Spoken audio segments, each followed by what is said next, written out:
सगळे वसुलीखोर भाजपसोबत गेले. भाजपमधलं वसुली रॅकेटचं मार्गदर्शक किरीट सोमय्या, खासदार संजय राऊत यांचं मोठं विधान.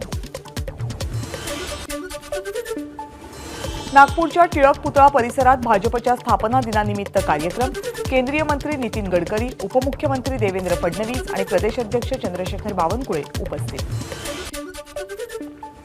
कधीच फूट न पडलेला एकमेव पक्ष म्हणजे भाजप. भाजप कायम एकसंघ राहिला. नागपूरमधल्या भाजप स्थापना दिनाच्या कार्यक्रमात फडणवीसांचं वक्तव्य. जे लोक भाजपमध्ये येतील असं वाटलंही नव्हतं ते लोक भाजपमध्ये येत आहेत. मोदींच्या कामावर विश्वास ठेवून लोक भाजपमध्ये प्रवेश करत आहेत. चंद्रशेखर बावनकुळेंचं वक्तव्य. रत्नागिरी सिंधुदुर्ग लोकसभा मतदारसंघात महायुतीला उमेदवार मिळत नाही ही दुर्दैवाची गोष्ट. याचा अर्थ अपशकुनाला सुरुवात झाली. राजन साळवींचा टोला. रत्नागिरी सिंधुदुर्गबाबत शिंदे गट आणि भाजपमध्ये एकमत होत नाही. नारायण राणे सभा घेऊन लोकांना काय सांगणार? उमेदवार तेच आहेत की आणखी दुसरं कुणी? साळवींचा नारायण राणेंना टोला. कोकणच्या जनतेचा विश्वास हा ठाकरेंच्या शिवसेनेच्या पाठीशी. कोकण हा आमचा बालेकिल्ला. खासदार विनायक राऊत विजयाची हॅट्रिक साधतील. राजन साळवींना विश्वास. नाशिकमधून छगन भुजबळ यांना उमेदवारी मिळण्याची शक्यता. सुनील तटकरे रविवारी पत्रकार परिषद घेऊन घोषणा करण्याची शक्यता. लोकसभेच्या निवडणुकांपूर्वी ठाकरे गटाला मोठा धक्का. माजी मंत्री बबनराव घोलप आज शिंदे गटात प्रवेश करण्याची शक्यता. राजीनामा देऊन 2 महिने झाले तेव्हापासून कुणीही संपर्क साधला नाही म्हणून शिंदे गटात जाण्याचा निर्णय घेतला. बबनराव घोलप यांच्याकडून नाराजी व्यक्त. 50 वर्ष पक्षासाठी काम करूनही आमचं म्हणणं ऐकून घेतलं जात नाही. घोलप यांची खंत. कल्याणमध्ये श्रीकांत शिंदे शिवसेनेचे उमेदवार असतील. देवेंद्र फडणवीसांकडून श्रीकांत शिंदेंच्या नावाची घोषणा. श्रीकांत शिंदेंना निवडून आणणार. फडणवीसांचं वक्तव्य. तुम लढो हम कपडा संभालते हैं. श्रीकांत शिंदेंची उद्धव ठाकरे आणि आदित्य ठाकरेंवर टीका. कल्याणमध्ये आदित्य ठाकरे उद्धव ठाकरे लढणार असं सांगितलं जात होतं. मग आता काय झालं? श्रीकांत शिंदेंचा सवाल. श्रीकांत शिंदेंना उमेदवारी मिळाली याचा आनंद, पण ते कमळावर लढणार की धनुष्यबाणी या चिन्हावर याबाबत संभ्रम. ठाकरे गटाच्या उमेदवार वैशाली दरेकर यांचा श्रीकांत शिंदेंना टोला. ठाणे आणि कल्याणमध्ये ठाकरे गटाचा उमेदवारच विजयी होणार. कल्याणमध्ये लढत होणारच नाही. श्रीकांत शिंदेंच्या उमेदवारीवर संजय राऊत यांची टीका.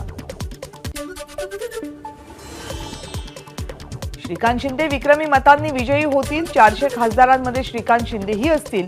रवींद्र चव्हाण यांचा विश्वास.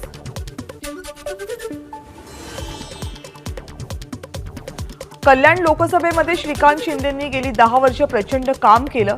जनतेचा त्यांना चांगला प्रतिसाद आहे. कल्याणचे उमेदवार म्हणून त्यांचं नाव जाहीर केल्याबद्दल फडणवीसांचं स्वागत. नरेश म्हस्केंची प्रतिक्रिया.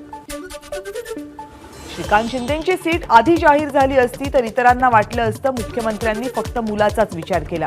फडणवीसांनी श्रीकांत शिंदेंच्या नावाची घोषणा करून युती घट्ट असल्याचं दाखवलं. रामदास कदम यांचं वक्तव्य. कल्याण मतदारसंघामध्ये श्रीकांत शिंदेंचं काम आहे, पण स्वतःच्या ताटात आधी वाढून घेण्याची पद्धत शिवसेनेत नाही. यापूर्वीच्या सरकारमध्ये युवराज आधी मंत्री झाले, मग कार्यकर्ते झाले. शंभूराज देसाईंची उद्धव ठाकरे आदित्य ठाकरेंवर टीका. विजय शिवतारे यांनी उमेदवारी माघारी घेतल्यावर मुख्यमंत्री आणि उपमुख्यमंत्र्यांची सासवडमध्ये जाहीर सभा. 11 तारखेला संध्याकाळी 5 वाजता महायुतीची प्रचार सभा. मुख्यमंत्री एकनाथ शिंदे, मंत्री गिरीश महाजन आणि मुक्ताईनगरचे आमदार चंद्रकांत पाटील यांच्यात बंद दाराआड चर्चा. रक्षा खडसे आणि एकनाथ खडसेंविषयी चंद्रकांत पाटील यांची नाराजी दूर करण्याबाबत चर्चा झाल्याची सूत्रांची माहिती. हेलिकॉप्टरनं मतदारांना आणावं लागलं तरी चालेल, पण लोकसभेसाठी मतदानाचा टक्का वाढायला हवा. हसन मुश्रीफ यांचं मत. कागल विधानसभा मतदारसंघातून 1.25 लाख मताधिक्य देणार. मग देव आला तरी संजय मंडलिक यांना हरवू शकत नाही. मुश्रीफांना विश्वास. मतदारांना हेलिकॉप्टरनं आणू या मुश्रीफांच्या वक्तव्यावरून सुप्रिया सुळेंची टीका. बडे लोक बडी बाते. सुप्रिया सुळेंचं वक्तव्य. हेलिकॉप्टरनं मतदारांना आणण्याची तयारी आहे म्हणजे यांच्याकडे मोठं घबाड दिसतंय. हसन मुश्रीफ यांनी केलेल्या वक्तव्यावरून जयंत पाटील यांचा टोला.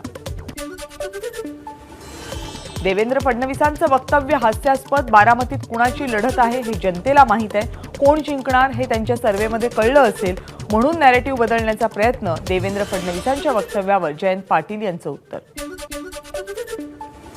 जयंत पाटील त्यांच्या पक्षामध्ये नाराज. निवडणुकीमध्ये जयंत पाटील कुठेही दिसत नाहीये.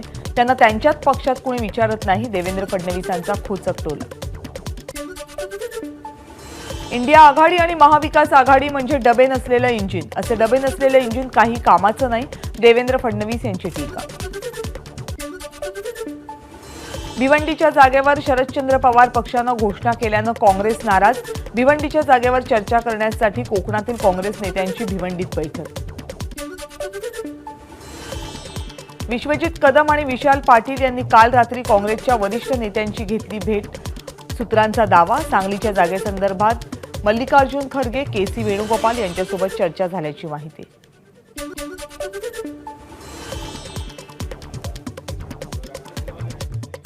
सांगली ही काँग्रेसचीच आहे आणि आपण ती सोडायची नाही.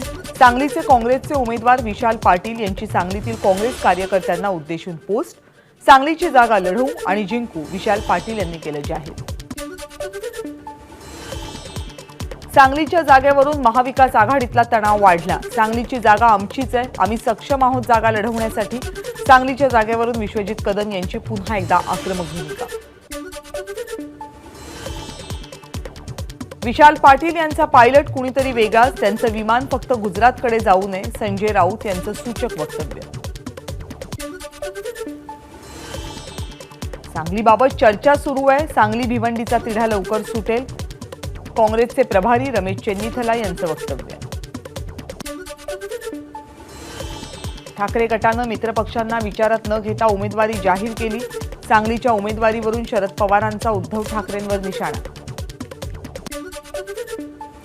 सांगलीच्या जागेवरून काँग्रेस आणि शिवसेनेत पोस्टरद्वारे वाकयुद्ध. संजय राऊतांच्या सांगली दौऱ्यावर काँग्रेसची कार्टूनच्या माध्यमातून टीका, तर काँग्रेसच्या टीकेला ठाकरे गटाकडूनही कार्टूनच्याच माध्यमातून प्रत्युत्तर.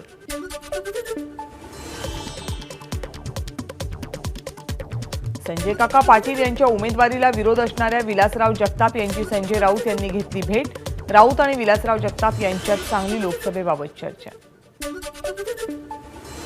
कल्याणमध्ये शिवसेना आणि भाजपमध्ये पुन्हा वाद. गणपत गायकवाडांच्या समर्थकांकडून श्रीकांत शिंदेंचा अपप्रचार. श्रीकांत शिंदेंच्या अपप्रचारानं गायकवाडांना जामीन मिळणार नाही, शिवसेना जिल्हाप्रमुख गोपाळ लांडेंचा टोला. माजी आमदार विलास लांडे नाराज नाही आहेत. शिरूर लोकसभा राष्ट्रवादीचे उमेदवार शिवाजीराव आढळराव पाटील यांचा दावा. हेमंत पाटील यांची जाहीर केलेली उमेदवारी मागे घेऊन त्यांची चेष्टा केली. हिंगोली लोकसभेचे वंचितचे उमेदवार बीडी चव्हाण यांची शिवसेनेवर टीका, तर हिंगोलीत ठाकरे गटाचे उमेदवार स्पर्धेबाहेर. खरी लढत वंचित आणि शिवसेनेमध्ये, बीडी चव्हाणांचं वक्तव्य.